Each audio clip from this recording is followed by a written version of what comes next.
Shabbat Shalom to all my friends in SW3 and beyond. This week's Sedra Mishpatim, and it's Rosh Chodesh today, the new moon for the month of Adar 1.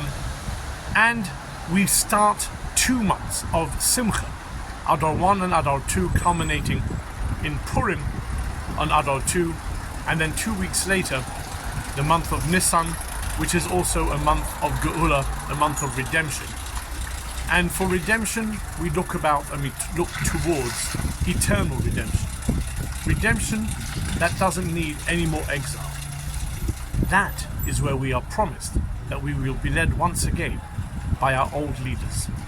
And this is where we see something very interesting at the end of this week's Sidra. The last words of this week's Sidra says, and Moses was on the mountain for 40 days and 40 nights. The Ibn Ezra, one of the most famous medieval commentators, said, this is the most amazing thing. There was nothing like it. And the question is asked, how would he know that Moses, staying on the mountain for 40 days and 40 nights, was greater than the 10 plagues, the splitting of the sea? How would he know this? Rabbi Isaac Bernstein of blessed memory, the rabbi of the Finchley Synagogue in northwest London for many years until his untimely death in 1994, says that we know that before Moses died, he was begging God to let him live for a few more days. Why? You weren't going to go into the promised land. Why would you want a few more days? And our rabbis tell us it was because it's simply to live a bit longer, to be able to do a bit more commandments, and therefore get more reward and a bigger place in the world to come.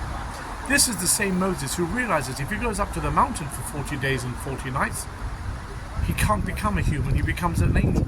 And angels get no reward for fulfilling God's commandments. Says Rabbi Bernstein, the Ibn Ezra is saying for 40 days and 40 nights, the same Moses who is begging for an extra few hours on this world to fulfill the commandments is dedicating and sacrificing time to receive reward on this world by going up the mountain just for the Jewish people to give us the Torah. That is the type of leader we yearn for. Someone who will sacrifice of themselves to give to the people. May this be a lesson for all of us. Shabbat Shalom and Good Chodesh.